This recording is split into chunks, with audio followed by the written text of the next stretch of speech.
Subway surfers அப்படின்ற ஒரு game பத்தி உங்களுக்கு தெரியுமா அப்படின்னு கேட்டேன்னா அதை விட அசிங்கமா எனக்கு எதுவும் இல்லை. எப்படி?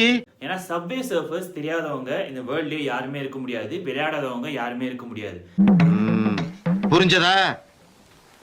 அதையெல்லாம் தாண்டி நான் இந்த கேம் பத்தி தெரியாது, இந்த கேம் விளையாடினது இல்லை அப்படின்னா உங்களுக்கான வீடியோ இதுதான்.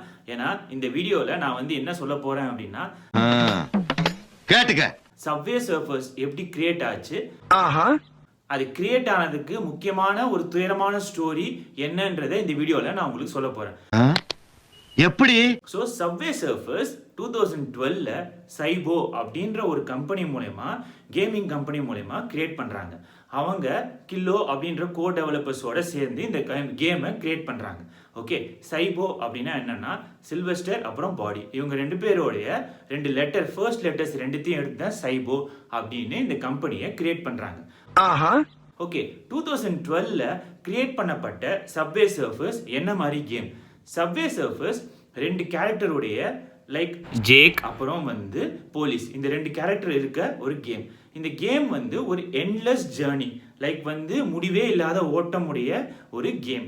ஓகே, இந்த முடிவே இல்லாத ஓட்டத்தில் என்ன மாதிரி ஒரு சின்ன கதை கருவு இருக்கு. ஓகே, நான் சொன்னல துயரமான ஸ்டோரி, அது கிடையாது. இது இந்த கேம் பற்றி நான் சொல்லிடுறேன், அதுக்கப்புறம் அந்த துயரமான ஸ்டோரி என்னன்னு சொல்கிறேன், இந்த கேம் கிரியேட் பண்ணப்பட்ட ரீசன். ஓகே, ஸோ ஜேக் யாரு அப்படின்னா ஒரு ஸ்ட்ரீட் பெயிண்டிங் ஆர்டிஸ்ட். ஸோ அந்த ஸ்ட்ரீட் பெயிண்டிங் ஆர்டிஸ்ட் அவன் யங் பாய். ஸோ அவன் என்ன பண்ணுவான் அப்படின்னா ஸ்ட்ரீட் பெயிண்டிங் வரைவான். ஸோ வரையும் போது ஒரு போலீஸ்காரங்க பார்த்துருவாங்க. அந்த பார்க்குற போலீஸ்காரங்கிட்ட இருந்து எப்படி எஸ்கேப் ஆகிறான் அப்படின்றதான் கதை.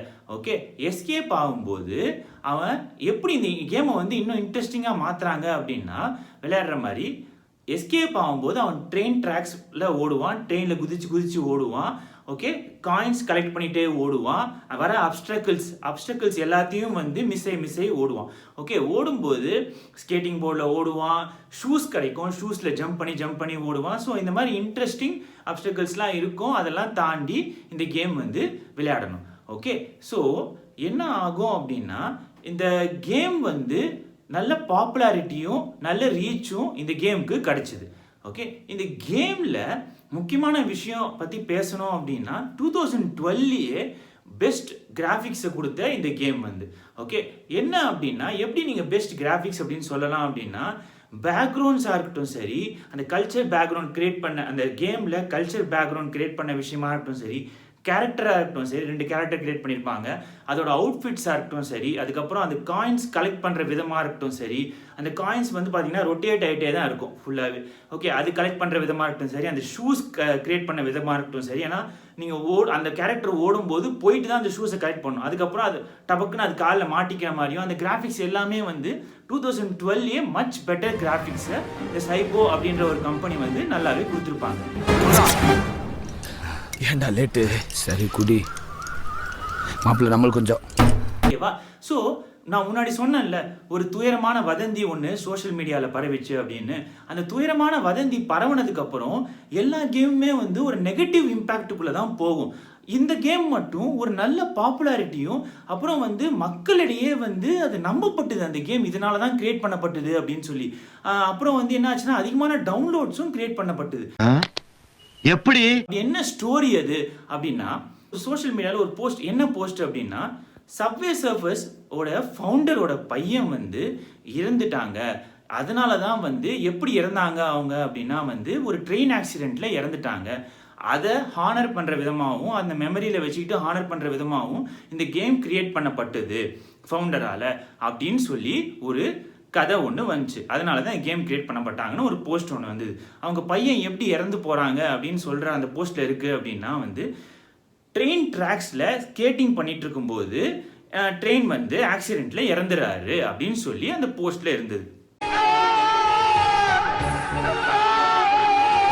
அந்த கேமிங் கம்பெனிக்கு ஒரு நல்ல விஷயம் நடந்தது. என்ன ஆச்சுன்னா பாப்புலாரிட்டியும் அந்த கேமை அதிகமாக டவுன்லோட்ஸும் ஆச்சு. ஸோ ஒரு இன்டர்வியூவில் சைபோவோட சிஇஓ கிட்ட ஒரு கொஷின் கேட்குறாங்க, 2-3 கொஷினே கேட்குறாங்க. என்ன ஆச்சு அப்படின்னா, இந்த கிரியேட் பண்ணப்பட்ட இந்த ஸ்டோரி உண்மையா, அப்புறம் இந்த ஸ்டோரியால தான் இந்த கேம் கிரியேட் பண்ணப்பட்டுதா அப்புறம் இம்பேக்ட் என்ன அப்படின்னு கேட்குறாங்க. அதுக்கு அந்த இன்டர்வியூவில் அவர் என்ன சொல்கிறாரு அப்படின்னா, நாங்கள் இந்த கேம் கிரியேட் பண்ணும்போது fashion, music, urban art, next வந்து ஸ்கேட்டிங் போர்ட்ஸ் இதெல்லாம் யூஸ் பண்ணி தான் வந்து நாங்கள் இந்த கேமை கிரியேட் பண்ணோம்.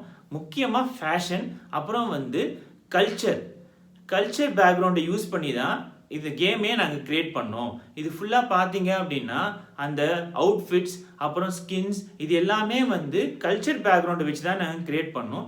முக்கியமாக safe and entertaining environment create பண்ணணும், அப்புறம் வந்து ஃபன் அண்ட் கிரியேட்டிவாக இருக்கணும், அப்படி இந்த கேம் இருக்கணும்னு சொல்லிட்டு நாங்கள் கிரியேட் பண்ணமே தவிர பேட் இன்டென்ஷனில் இந்த கேமை கிரியேட் பண்ணலை. அப்போது அந்த இன்டர்வியூவர் கேட்குறாங்க, அப்போது போட்ட இன்ஃபர்மேஷன் வந்து நீங்கள் பொய்ன்னு சொல்கிறீங்களா அப்படின்னு கேட்டப்போ, ஆமாம், நாங்கள் என்ன பண்ணோம் அப்படின்னா அந்த இன்ஃபர்மேஷன் கீழேயே வந்து நாங்கள் ட்வீட் போட்டுட்டோம், இப்படி ஒரு வதந்தியை கிரியேட் பண்ணாதுங்க, இது வந்து ஒரு மித்து அப்படின்னு சொல்லி நாங்கள் சொல்லிட்டோம் அப்படின்னு அவர் சொல்கிறாரு. ஓகே, ஸோ இதனால உங்களுக்கு என்ன இம்பேக்ட் அப்படின்னு கேட்கும்போது அவர் என்ன சொன்னாருன்னா, இது வந்து எல்லாராலையும் லைக் பட்ட கேம் தான், நான் ஒத்துக்கிறேன், எல்லாராலையும் டவுன்லோட் பண்ணப்பட்ட கேம் தான் அப்படின்னு ஒத்துக்கிட்டாலும் அவர் என்ன சொல்கிறாருன்னா, இதனால எங்கள் கம்பெனிக்கு வந்து பாப்புலாரிட்டி வந்தாலும் ஒரு பெரிய இழப்பு எங்களுக்கு ஆச்சு. என்னன்னா, மக்களிடையே இந்த துயரமான இன்ஃபர்மேஷனால தான் எங்கள் கேம் வந்து கிரியேட் பண்ணப்பட்டது அப்படின்னு ஒரு மித்து கிரியேட் ஆனதால எங்களுக்கு வந்து டவுன்லோட்ஸ் வந்து கம்மியாக ஆரம்பிச்சது. மக்களிடையே வந்து இன்ட்ரெஸ்ட் வந்து இந்த கேம் மேலே இன்ட்ரெஸ்ட் வந்து கம்மியாக ஆரம்பிச்சது அப்படின்னு சொல்லிட்டாரு. ஓகேவா? எனக்கு இந்த இன்ஃபர்மேஷன் எல்லாம் படிக்கும்போது ஒரு ஆர்டிக்கல்ல இந்த இன்ஃபர்மேஷன் எல்லாத்தையும் நான் படித்தேன். இது படிக்கும்போது திருப்பதியில லட்டுக்கு பதிலா ஜிலேபியை விட்டாருன்னு விட்டியடா ஒரு பீலா, அதை மட்டும் என்னால மன்னிக்கவே முடியாது. இந்த சோஷியல் மீடியா போஸ்ட் போட்டவொடனே எனக்கு இப்படி தான் கேட்கணும்னு தோணுச்சு. சைபோ சிஇஓ சொன்ன மாதிரி அது அவங்களுக்கு பெரிய இம்பேக்டை கொடுத்துருக்கோன்னு எனக்கு தெரியல. ஏன்னா சப்வே சர்ஃபர்ஸ் ஒரு சேலஞ்சிங்கான கேம். அது வந்து எல்லாராலையும் லைக் பண்ணப்பட்ட கேம்.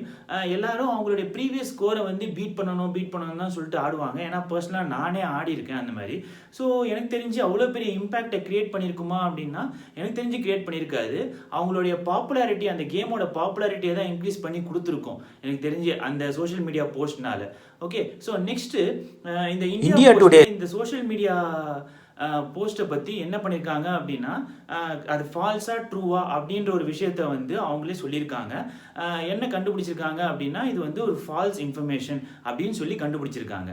நெக்ஸ்ட்டு நான் இப்போ இந்த சொன்ன சப்வே சர்ஃபர் பற்றின இந்த ஸ்டோரியை பற்றி உங்களுக்கு என் மூலியமாக தான் தெரிஞ்சுது அப்படின்னா சப்வே சர்ஃபர் எஸ்ன்னு கமெண்ட் பண்ணுங்கள். இல்லை உங்களுக்கு முன்னாடியே தெரியும் அப்படின்னா வெறும் எஸ்ஸை மட்டும் கமெண்ட் பண்ணுங்கள்.